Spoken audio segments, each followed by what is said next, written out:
시편 131편 1절에서 3절 다 찾으셨으면 함께 읽도록 하겠습니다. 여호와여, 내 마음이 교만하지 아니하고 내 눈이 오만하지 아니오며 내가 큰 일과 감당하지 못할 놀라운 일을 하려고 힘쓰지 아니하나이다. 실로 내가 내 영혼으로 고요하고 평안하게 하기를 젖된 아이가 그의 어머니 품에 있음 같게 하였나니 내 영혼이 젖된 아이와 같도다. 이스라엘아, 지금부터 영원까지 여호와를 바랄지어다. 아멘. 오늘 말씀은 아이와 같은 평안함이라는 말씀을 가지고 함께 나누고자 합니다. 오늘 말씀을 보니까요, 그 앞에 젖된이라는 단어가 있습니다. 정말로 젖된 아이와 같은 평안함, 말씀 가운데 우리가 누리시기를 간절히 축복합니다. 저는 오늘 본문 말씀을 준비하면서 다윗은 도대체 어떤 마음을 가졌기에 그 심령이 고요하고 또 평안하고 젖된 아기가 어미 품에 안긴 것 같은 평안함을 유지할 수 있었을까를 묵상하게 되었습니다. 그 어떤 외부의 환경에서도 심령의 요동함이 없는 상태, 내적인 갈등도 없이 평상심을 유지하는 비결이 무엇일까를 한번 생각을 해 보았습니다. 사실 어쩌면 이러한 마음은 우리 모두가 다 갖는 공통적인 마음일 것 같습니다. 늘 우리의 마음이 평안했으면 하는 그러한 마음, 우리 모두의 간절한 마음 아니겠습니까? 우리는 입버릇처럼 마음이나 편안했으면 좋겠다라는 이야기를 종종 하곤 합니다. 하지만 여러분 아시겠지만 그게 그렇게 쉬운 일이 아닙니다. 삶의 이런저런 문제로 요즘 우리의 마음이 복잡해져 있기 때문에 오늘 본문 다윗의 이 고백이 더욱더 어쩌면 개인적으로도 부럽기만 합니다. 마음이 편하려면 먼저 내부적인 갈등이 여러분 해소되어져야 합니다. 그리고 외부적인 환경에 연연해하지 않을 정도의 자기 수련이 있어야 가능하죠. 원치 않는 갈등과 그 환경까지도 품을 수 있는, 묵묵히 수용하여 초월할 줄 알아야 우리는 평안함을 찾을 수 있다는 것이죠. 그러나 우리가 훈련되지 않은 상태에서 한순간에 젖된 아이와 같은 그 평안함, 고요함을 찾기란, 그것을 누리기란 결코 쉽지 않다라는 것입니다. 여러분, 젖을 배불리 먹고 누워서 잠을 자고 있는 아이들을 한번 떠올려 봤으면 좋겠습니다. 어땠을까요? 저도 오늘 본 말씀을 준비하면서 한번 이렇게 사진을 한번 찾아봤습니다. 그랬더니 세상에 천사가 따로 없더라고요. 얼굴은 이렇게 뽀얗고, 다들 이렇게 여러분 자녀들 손주를 키워보셔서 아시잖아요, 그죠? 그 아이가 배부르게 먹고 새근새근 잘 때 그 모습을 한번 떠올려 보셨으면 좋겠습니다. 거기에다가 여러분 잘 자고 있는데 좋은 꿈이라도 꿨는지 아이는 가끔 이렇게 씩 웃을 때가 있지 않습니까? 그러면 또 그 모습이 어찌 그렇게 귀엽고 아름다운지 정말 너무나도 예쁜 모습을 우리는 생각하게 됩니다. 그러다가 우연히 거울에 비친 제 자신을 볼 때 내 자신, 나는 왜 이렇게 많이 사갔는지 그런 생각을 또 하곤 합니다. 여러분, 아이의 그 곱고 그 뽀얀 피부는 단순히 세상에 태어난 지 얼마 안 됐기 때문에, 물리적인 환경 때문이 아니라 그 마음에 여러분 죄악과 더러움이 없는 심리적인 요인 때문이다라는 거죠. 우리는 그것을 깨달아야 합니다. 아이가 갓 태어났기 때문이 아니라 그 아이는 깨끗하고 순결하고 청결하기 때문에 그 아이는 이렇게 뽀얘할 수밖에 없다라는 것이죠. 여러분, 열왕기하 5장 14절 말씀에 보면은요, 나아만 장군에 대해서 이야기를 합니다. 나아만 장군이 여러분 문둥병에 걸리게 되죠. 여러 가지 어려운 일들 통해서 문둥병에 걸리게 됩니다. 그런데 그가 엘리사 선지자를 통해서 하나님을 만나게 됩니다. 그러면서 말씀에 순종하는 믿음을 회복함으로써 이 나아만 장군의 문둥병은 회복하게 되죠. 그 결과 성경 말씀에 보니까요, 이렇게 말씀하고 있습니다. 나아만이 이에 내려가서 하나님의 사람의 말대로 요단강에 7번 몸을 담그니 그의 살이 어린아이의 살같이 회복되어 깨끗하게 되었더라라고 성경은 말씀하고 있습니다.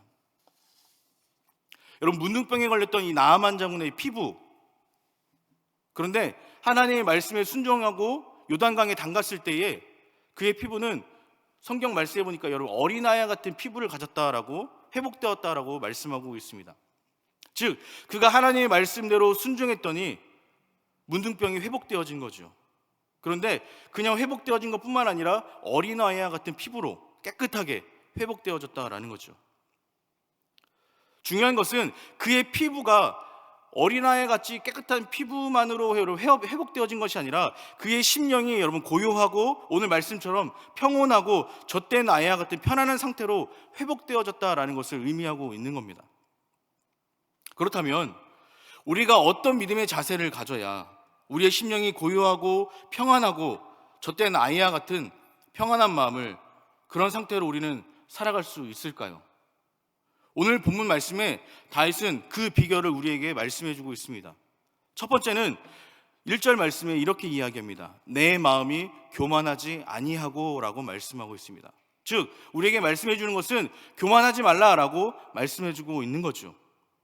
여러분, 교만이 무엇입니까?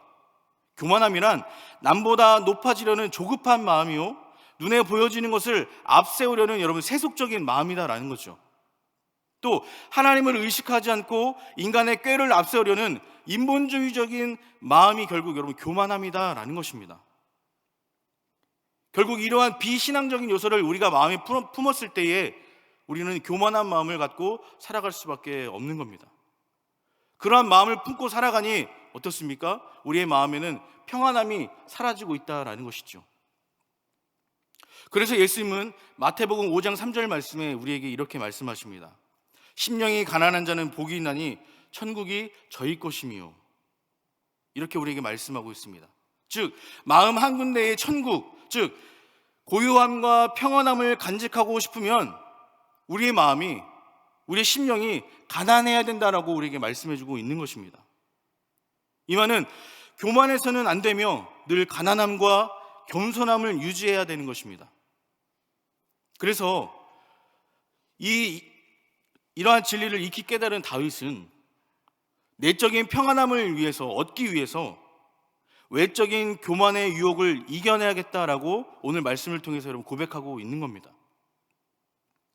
사실 여러분, 다윗 왕이 교만함을 부리려면 얼마든지 교만을 부릴 수 있는 외적인 환경과 요소들을 갖춘 사람이 바로 다윗 왕입니다. 그럼에도 불구하고 우리가 잘 알고 있듯이 다윗은 어떻습니까? 사울왕의 손자인 무비보셋, 요나단의 아들이죠. 요나단의 아들 그 사울왕의 손자인 무비보셋과 같이 식사를 합니다. 그리고 자신의 군사력을 앞세우지 않겠다고 결단으로 말의 힘줄을 끊어버렸습니다. 또 자신의 군사가 목숨을 걸고 떠다준 그 우물물을 마음이 약해서 먹지 못해서 누구한테 바칩니까? 그 물을 하나님께 바치기도 했습니다. 사울왕이 자신을 죽이려고 위협을 끝까지 해도 다윗 왕은 이리저리 피하면서 사울왕을 존중했습니다. 이러한 겸손의 모습 때문에 그는 성군이 될 수 있었고 마음의 평온함을 유지할 수 있었던 것입니다. 사랑하는 여러분, 오늘날 우리의 심령의 상태는 어떻습니까? 왜 우리의 마음에는 평안함이 없습니까? 한번 우리 스스로가 생각해 봤으면 좋겠습니다. 아마 그 저변에는 우리 마음 가운데에 교만함이 싹트고 있음을 발견하게 될 것입니다. 지나치게 외부적인 환경을 신경 쓰는 과민함 때문에 우리의 마음이 교만함에 빠졌을 것이다. 평온함이 사라져 있는 것을 우리는 발견할 수 있을 것입니다. 겸손히 자신을 낮추는 작업이 없이는 절대로 우리의 심령의 고요함은 평온함을 맛볼 수 없습니다. 그래서 저와 여러분들이 모두가 다 각자의 심령을 가난하게 만드는 영적인 훈련을 매일매일 쌓아 나아가야 합니다. 두 번째는 성경은 이렇게 말씀하고 있습니다.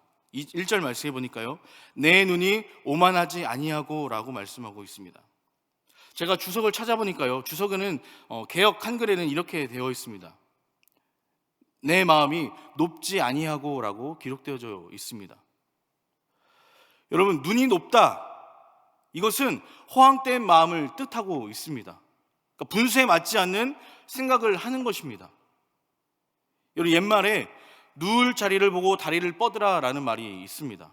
이는 먼저 자신의 현 상황을 살핀 뒤에 여유를 가지라는 의미입니다. 편안하게 다리를 뻗고 싶지 않은 사람은 그 어느 누구도 없을 것입니다.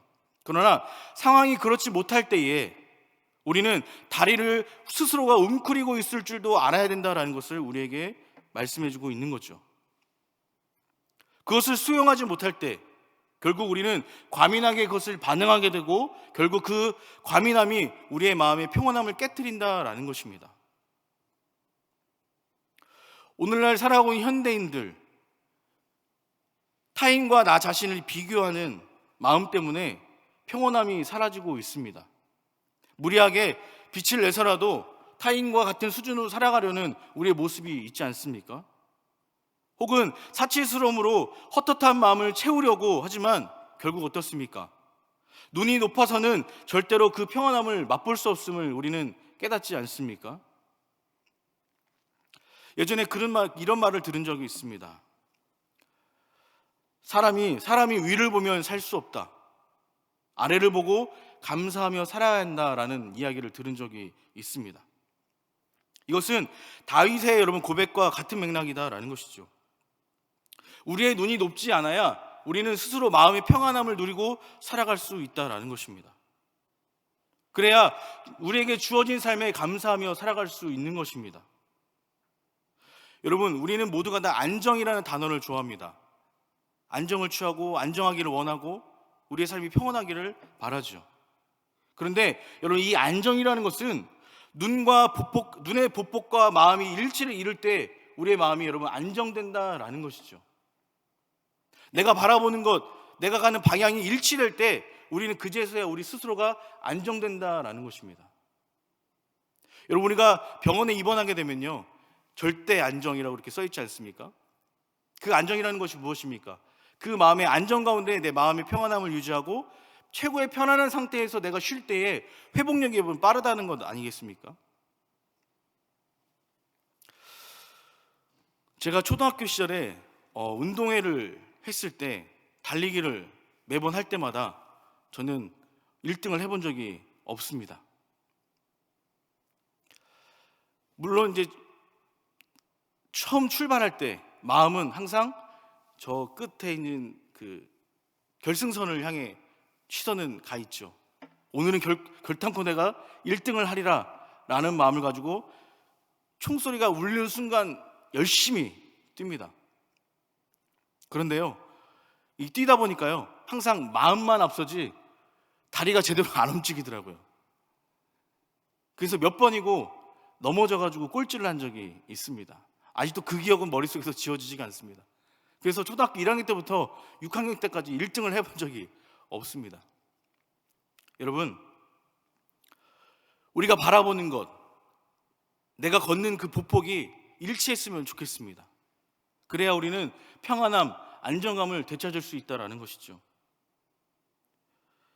여러분, 자신의 눈을 높여 소망을 갖는 것도 중요하고 마음을 넓혀 많은 것을 품으려 마음을 갖는 것도 매우 중요합니다. 그러나 우리는 현실적인 보폭을 생각할 줄 아는 지혜가 우리 가운데 더욱더 필요하다라는 것이죠. 여러분, 뱁새가 황새를 쫓아가려다가 가지랑이가 찢어진다라는 말을 들어보셨을 겁니다.